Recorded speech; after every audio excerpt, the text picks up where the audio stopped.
उत्तर प्रदेश में अब हम उत्तर प्रदेश के खनिज संसाधन और सड़क और अन्य परिवहन पर चर्चा करते हैं।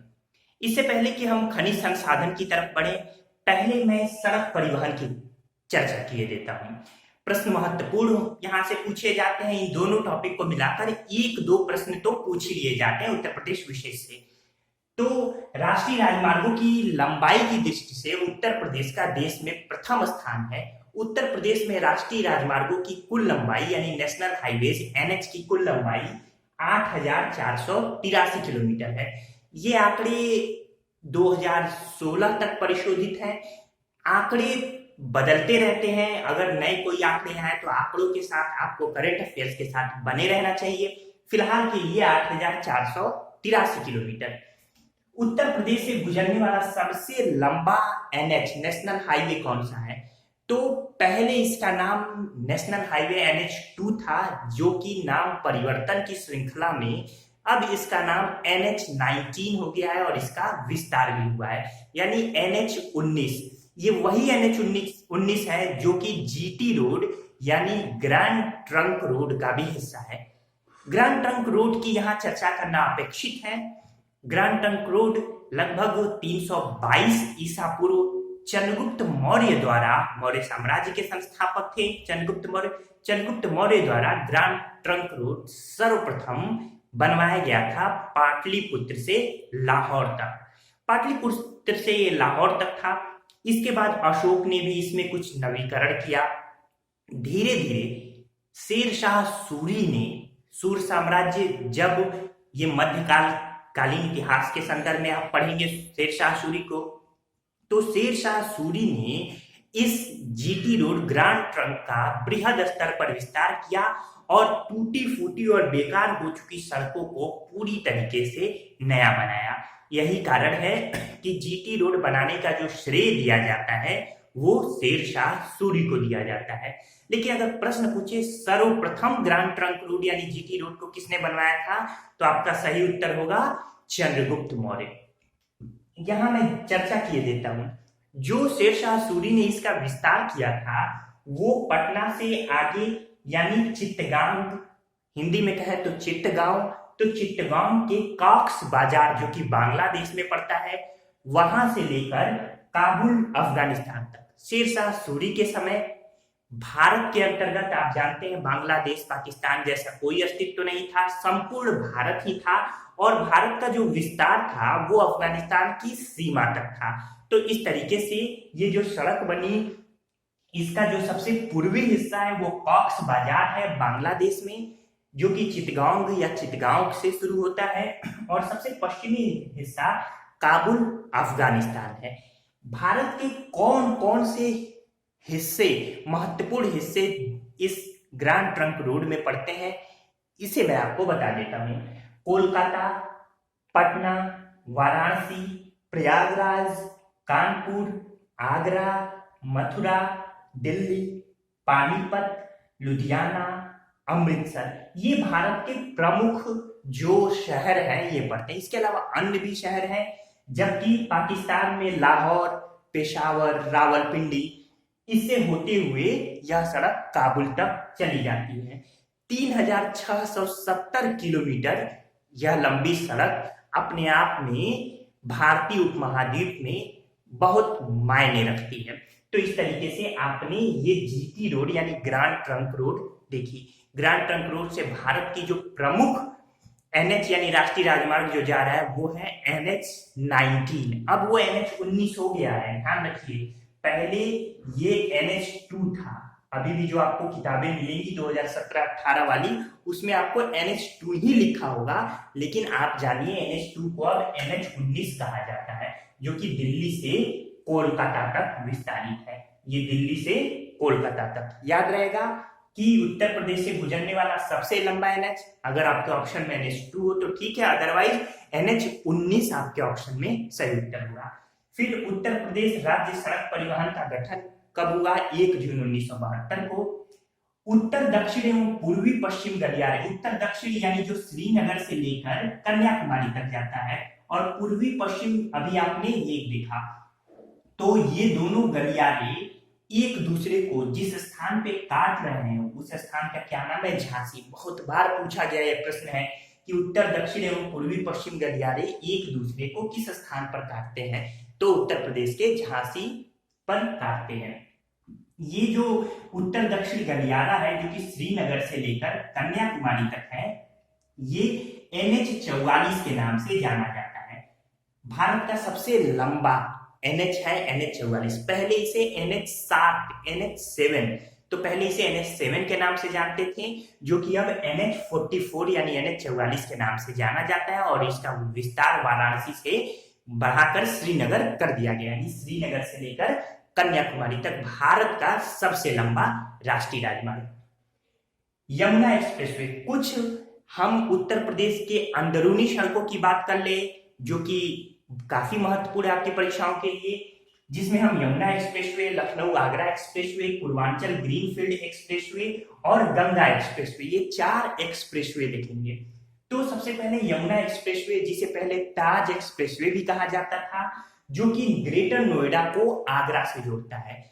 6 लेन यानी 6 लेन की ये जो सड़क बनाई गई, अब इसका विस्तार 8 लेन तक किया जा रहा है। यह गौतम बुद्ध नगर, अलीगढ़, मथुरा, हाथरस व आगरा जिलों से होकर गुजरती है। 165.5 किलोमीटर लंबी ये सड़क है, यानी यमुना एक्सप्रेसवे। दूसरा है, अगर प्रश्न आए कि पहला ग्रीन फील्ड एक्सप्रेसवे कौन सा है उत्तर प्रदेश का, तो है लखनऊ आगरा या आगरा लखनऊ एक्सप्रेसवे।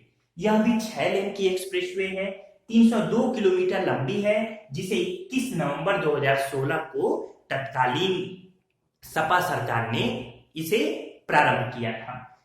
यानी सपा सरकार के समय में यह प्रारंभ हुई। उस समय 21 नवंबर 2016 को किसकी सरकार थी? तो अखिलेश यादव की सरकार थी। इस तरीके से पूर्वांचल ग्रीनफील्ड एक्सप्रेसवे की अगर हम बात करें, तीसरा तो लखनऊ से गाजीपुर, ये पूर्वांचल ग्रीनफील्ड एक्सप्रेसवे और गंगा एक्सप्रेसवे, ये वर्तमान भारतीय जनता पार्टी यानी बीजेपी की योगी जी सरकार की अंतर्गत है। तो इस तरीके से आपने देखा, ये दोनों याद रखिएगा कि यमुना एक्सप्रेसवे और लखनऊ आगरा एक्सप्रेसवे के समय मुख्यमंत्री कौन थे? तो अखिलेश यादव जी थे। और पूर्वांचल ग्रीनफील्ड एक्सप्रेसवे और गंगा एक्सप्रेसवे को पास कराते समय मुख्यमंत्री कौन थे? तो ये मुख्यमंत्री थे योगी आदित्यनाथ जी। पूर्वांचल ग्रीनफील्ड एक्सप्रेसवे लखनऊ से गाजीपुर तक जा रही है। ये 354 किलोमीटर लंबी है, 6 लेन एक्सप्रेसवे है, जिससे लखनऊ, बाराबंकी, अमेठी, अयोध्या, सुल्तानपुर, अंबेडकर नगर, आजमगढ़, मऊ और गाजीपुर समेत ये टोटल यानी कुल 9 जिलों से होकर ये सड़क गुजरेगी। जबकि इससे पहले जो लखनऊ आगरा एक्सप्रेसवे है, ये 10 जिलों से होकर गुजर रही थी। इसके बाद से हम देख लेते हैं गंगा एक्सप्रेसवे। ये प्रस्तावित है, प्रपोज्ड है, जबकि पूर्वांचल ग्रीनफील्ड एक्सप्रेसवे निर्माणाधीन है। तो गंगा एक्सप्रेसवे जो है नोएडा से बलिया तक ये एक्सप्रेसवे रहेगी। 1047 किलोमीटर लंबी एक्सप्रेसवे है, जो कि 8 लेन की एक्सप्रेसवे बनेगी। तो इस तरीके से ये चारों आपके लिए एक्सप्रेसवे बहुत महत्वपूर्ण है। उत्तर प्रदेश से गुजरने वाले कुछ प्रमुख NH पुराने नाम की बात करें तो 2, 7, 24, 25, 28 यानी 28, 56, 58, 96, 2A, 3A, 11, 12A, ये सब। फिर NH2 जो कि NH19 मैंने बताया, NH2 किन किन स्थानों से होकर गुजरती है? प्रश्न महत्वपूर्ण है, ध्यान रखिए। दिल्ली, मथुरा, आगरा, टुंडला, फिरोजाबाद, शिकोहाबाद, कानपुर, फतेहपुर, वाराणसी, फिर मोहनिया, फिर बाढ़ी, फिर बारा। इस तरीके से बिहार से ये होते हुए कोलकाता यानी अंततः पश्चिम बंगाल तक चली जाती है।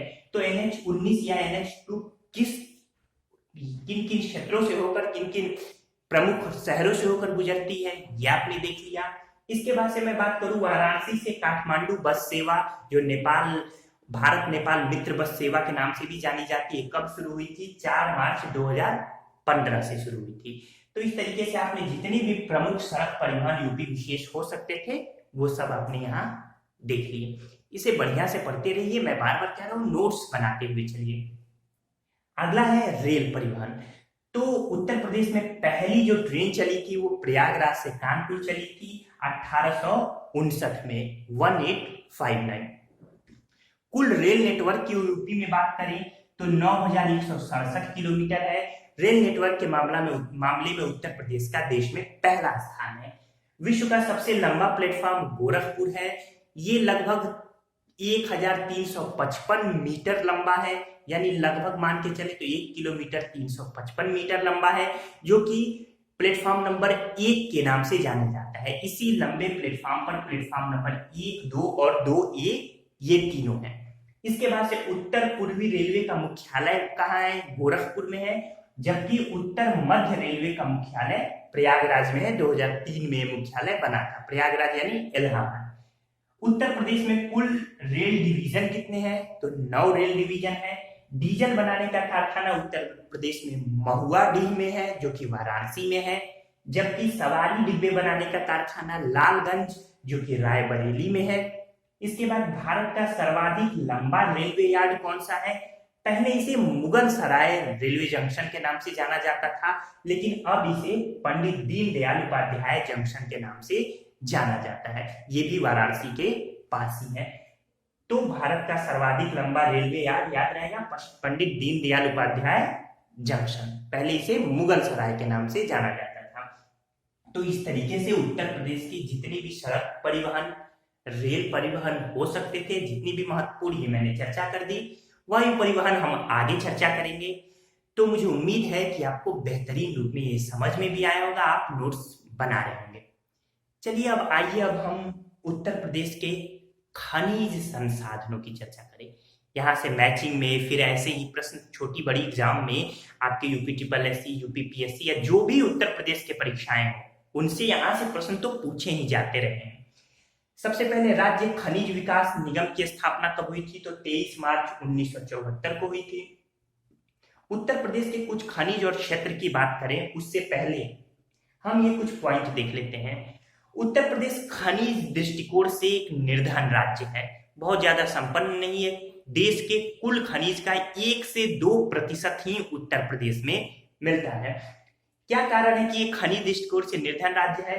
तो यहाँ की जो भूगर्भिक संरचना है उसमें जलोढ़ निक्षेप ज्यादा पाए जाते हैं। मिट्टी के जमाव यानी निक्षेप ज्यादा पाए जाते हैं, यानी जल जो आ रहा है तो जल वाली मिट्टी के ज्यादा निक्षेप यानी जमाव पाए जाते हैं। यही कारण है कि यहाँ खनिज संसाधन बहुत ज्यादा नहीं है। क्यों? क्योंकि पानी लगातार क्या है, उत्तर प्रदेश में आता रहता है। यही कारण है कि जो उत्तर प्रदेश का दक्षिणी क्षेत्र है, जहाँ पानी की कमी है, विशेषकर उन्हीं क्षेत्रों में खनिज संपदा पाई जाती है उत्तर प्रदेश में। आइए हम कुछ महत्वपूर्ण और पॉइंट देख लें कि किन खनिजों के भंडारण में उत्तर प्रदेश का प्रथम स्थान है। तो 2 खनिज याद रखिएगा, एंडलूसाइट, कौन कौन सी? एंडलूसाइट याद रहेगा, और डायस्पोर। तो डायस्पोर और एंडलूसाइट, ये दोनों खनिज के भंडारण में उत्तर प्रदेश का प्रथम स्थान है। डायस्पोर और पायरोफिलाइट ये हमीरपुर, झांसी, ललितपुर और महोबा जिलों में मुख्य रूप से पाए जाते हैं। पायरोफिलाइट भी एक महत्वपूर्ण खनिज है। इसके बाद अगर हम बात करें सोना कहाँ पाया जाता है उत्तर प्रदेश में, तो शारदा व रामगंगा नदियों की रेत में सोना पाया जाता है। सोन नदी भी इसमें सम्मिलित है। तो मुख्य रूप से अगर क्षेत्र की जिले की बात करें तो सोनभद्र में सोना पाया जाता है। इसके अलावा रॉक फास्फेट जिसका इस्तेमाल उर्वरक में होता है, उर्वरक उद्योग में होता है, वो उत्तर प्रदेश के ललितपुर जिले में पिसनारी व टोरी नामक स्थान पे पाया जाता है। कहाँ का? पिसनारी व टोरी, ललितपुर जिले में। फिर पूछा जाता है उत्तर प्रदेश में निम्नलिखित में कौन सा खनिज नहीं पाया जाता? तो लगभग सभी प्रमुख खनिज पाए जाते हैं जो कि प्रमुख है, लेकिन उन प्रमुख खनिजों में अभ्रक नहीं पाया जाता है। ये ध्यान रखिएगा कि अभ्रक उत्तर प्रदेश में नहीं पाया जाता। ग्रेफाइट उत्तर प्रदेश में हमीरपुर और चुनार में पाया जाता है। आइए कुछ प्रमुख खनिजों की बात करें जो बारंबार आपकी परीक्षाओं में पूछे जाते रहे हैं। तांबा उत्तर प्रदेश में ललितपुर में पाया जाता है। एकदम याद करते हुए चलिए, कॉन्सेप्चुअल वे में दिमाग में बैठाइए, बहुत ज्यादा रटने की जरूरत नहीं है। तांबा ललितपुर याद रहेगा, ललितपुर में, सोनराई क्षेत्र में, ललितपुर के सोनराई क्षेत्र में। वैसे तो तांबा की मैचिंग ललितपुर से पूछा जाता है। चूना पत्थर तो सोनभद्र के खजराहट में, इसके अलावा मिर्जापुर के गुरमा, कनाच और बापूहारी, ये 2 स्थानों पे पाया जाता है। सबसे पहले जानिए चूना पत्थर। तो चूना पत्थर का उत्तर प्रदेश में, चूना पत्थर के दृष्टिकोण से उत्तर प्रदेश में द्वितीय स्थान है उत्तर प्रदेश का। चूना पत्थर सोनभद्र और मिर्जापुर में पाया जाता है। सोनभद्र के कजराहट और मिर्जापुर के गुरमा कनाच और बापूहारी में। इसके बाद सिलिका बालू की बात करें तो ये प्रयागराज, मऊ और चंदौली में पाया जाता है। सिलिका बालू के यानी कांच बालू के दृष्टिकोण से भी उत्तर प्रदेश का द्वितीय स्थान है। फिर नॉन प्लास्टिक फायर क्ले में मिर्जापुर का प्रथम, यानी मिर्जापुर में ये पाया जा रहा है उत्तर प्रदेश में, जो कि बांसी, मकड़ी और खोह, इन 3 स्थानों पर, इन 3 क्षेत्रों में मिर्जापुर के ये पाया जाता है non plastic fire clay. Uranium और प्लेटिनम के लिए ललितपुर में पाया जाता है। उत्तर प्रदेश का ललितपुर प्रसिद्ध है। बड़ा महत्वपूर्ण क्वेश्चन है ये, एकमात्र जिला जहां पे यूरेनियम का भंडार है उत्तर प्रदेश में, तो ललितपुर। इसके अलावा कोयला सोनभद्र के सिंगरौली क्षेत्र में गोंडवाना लैंड की, यानी गोंडवाना क्षेत्र की ये चट्टानें हैं, विंध्य क्षेत्र की चट्टानों में। फिर बलुआ पत्थर मिर्जापुर में, बाक्साइट बांदा के राजगवा में और चंदौली में, जबकि डोलोमाइट और चाइना क्ले मिर्जापुर, सोनभद्र। ध्यान रखिए, डोलोमाइट और चाइना क्ले में सोनभद्र का प्रथम स्थान है, फिर मिर्जापुर, बांदा और चंदौली, जबकि हीरा में प्रमुख स्थान बांदा रख रहा है और मिर्जापुर में भी हीरा पाया जाता है। तो इस तरीके से ये खनिज संसाधन की मैंने चर्चा की, यहाँ से भी प्रश्न पूछे जाते हैं। उम्मीद है आपने इसका भी स्क्रीनशॉट ले लिया होगा, और ये जो मैंने यहाँ बताया सड़क परिवहन, इसका भी स्क्रीनशॉट आपने ले लिया होगा। तो ठीक है दोस्तों, उत्तर प्रदेश की तैयारी करते रहिए। अब अगले टॉपिक के साथ हम फिर आपके सम्मुख आ रहे हैं।